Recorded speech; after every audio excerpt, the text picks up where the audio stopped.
तुकोबरायानं जो उपदेश केला तोच उपदेश माझे सद्गुरू संत बाळूमामा करताय. दादा तुला कमवायचं असेल तर नीती धर्मानं कमव. लक्ष द्या. एक दिवशी येरगड्डीच्या माळावरती माझ्या मामाचा तळ बसला. लक्ष द्या माझ्याकडे. नीती आणि धर्मानं कमवलं पाहिजे हे तुकोबरायांनीच नाही तर माझ्या सद्गुरू संत बाळूमामाने सुद्धा समाजाला सांगितलं. महाराज एक येरगड्डीच्या माळावरती मामाचा तळ हा म्हणता बातमी सगळ्या गावात पसरली. देवा सद्गुरू संत बाळूमामा आपल्या गावात आले. मामाचा तळ त्या येरगड्डीच्या माळावरती आहे. महाराज ऐका. त्याच येरगड्डीच्या गावामध्ये बाळा बागडे नावाचा एक दरोडेखोर राहायचा. मामाची कृपा सज्जनावरती तर होतेच पण दुर्जनाला सुद्धा मामा माफ करतात. लक्ष माझ्याकडे. ज्या चरित्र खूप गोड सांगून जाणार आहे मामाचं. ऐका. बाळा बागडेला कळालंय बाळू धनगर नावाचा कोणीतरी एक येरगड्डीच्या माळावरती आलाय. फार मोठं सतपन्न आहे आणि 1200 बकऱ्याचा तळ आहे. बाळा बागडेने विचार केला लिखा छोट्या मोठ्या चोऱ्या करण्यापेक्षा एकदाच 1200 बकऱ्या चोरू मामाच्या. देवा तुमची आमची बुद्धी फार कमी आहे. जेवढी बुद्धी कमी तेवढे विचार सुद्धा आमचे कमी आहेत पण संतांचे विचार मात्र डोंगरा एवढे आहेत. लक्ष द्या माझ्याकडे. बाळा बागडीने ठरवलंय छोट्या मोठ्या चोऱ्या करण्यापेक्षा एकदाच मामाच्या तळावरती चोरी करायची. आणि निघाला देव. येरगड्डीच्या माळावरती बाळा बागडे आलाय. संतांची रांग देवा संत माझे बसलेत. बाळू मामा भक्ताची रांग बाळा बागडेला पाहिली. हजारो भक्त मामाच्या चरणावरती नतमस्तक होत आहेत. हजारो भक्त. आणि महाराज बाळा बागडे फक्त आणि पाहण्याचं काम करतोय. अनेक भक्त यायचे आणि मामाच्या चरणावरती नतमस्तक व्हायचे. अनेक लोक आपल्या जे का रांजली गांजली त्याशी म्हणे जो आपले तोची साठवण केला आणि देव तिथीची मानावा. हे सामर्थ्य माझ्या सद्गुरू बाळूमामाचं.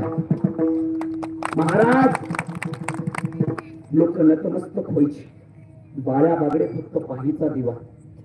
21 लोकांची टीम घेतली बाळा बागडेनं बरोबर. 21 लोक तयार केली. मीटिंग भरली. गेला किती वाजता कशी आणि कुठं दरोडा कसा टाकायचा सगळं ठरलं. दिवसही ठरलाय बाळा बागडेचा. महाराज ज्या रात्री बाळूमामाच्या तळावरती दरोडा टाकायचा त्याच दिवसभर बाळू बागडे मामाच्या तळावरती फक्त आणि फक्त मामाची देखरेख करत होता. लक्ष द्या माझ्याकडे. रात्रीच्या 10:30 वाजले. येरगड्डीच्या माळावरती मामाचा तळ डोळ्यानं पाहतोय बाळा बागडे. अर्ध्याच किलोमीटरचं अंतर आहे देवा.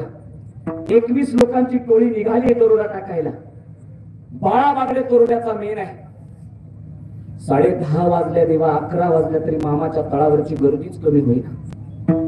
भक्तांची रांगच्या रांग आहे. 12 वाजता तळावरची गर्दी कमी झाली देवा. आणि बाळा बागड्याने गड्यांना सांगितलं ए गड्या हो आता मात्र मामाच्या तळावरती दरोडा टाकायचा आहे. अर्धाच किलोमीटरचं अंतर आहे देवा. डोळ्यानं बाळू बागडे पाहतोय मामाचा तळ. 21 जण निघाले देवा दरोडा टाकायला. अर्ध्या किलोमीटरचं अंतर अर्ध्या तासात पार करायचं ठरलं 21 जणांचं. लक्ष द्या माझ्याकडे. काय मामाचं सामर्थ्य सांगून जाईल तुमच्या गावकऱ्यांना. ऐका. अर्ध्या किलोमीटरचं अंतर अर्ध्या तासात आहे. मनामध्ये आनंद आहे. 1200 बकऱ्या चोरायच्या तेव्हा दरोडा टाकायचा. फार मोठा दरोडा आहे मामाच्या तळावरती. लक्ष द्या माझ्याकडे. रात्रीच्या 1 वाजले. 1 बाळा बागड्याने 21 लोक चालतायत. 1 तास झालं फक्त मामाचा तळ डोळ्याला दिसतोय पण रस्ताच पार होईल. काय सामर्थ्य माझ्या मामाचा देवा. अर्ध्या किलोमीटरचा रस्ता 2 तास झाले दिसत चालतायत पण रस्ता मात्र संपना. आणि मामाचा तळ बी जवळ येईल. रात्रीच्या 3 वाजल्या देवा. आणि 21च्या 21 जण खाली बसले. हे बागड्या तू एकटाच दरोडा टाक. आम्ही मात्र जाणार नाही. अरे काय त्या बाळू धनगराकडे चिटू काय. अरे 3 तास झालं चालतोय फक्त तळच दिसतोय पण तळ मात्र जवळ येत नाही. काय सामर्थ्य त्या माणसाचं असेल. ऐका. पण माणसाला आशा खाते. माणसाला आसक्ती खाते देवा. बाळा बागडीच्या डोक्यात होतं काही झालं तर बाळू धनगराच्या तळावरती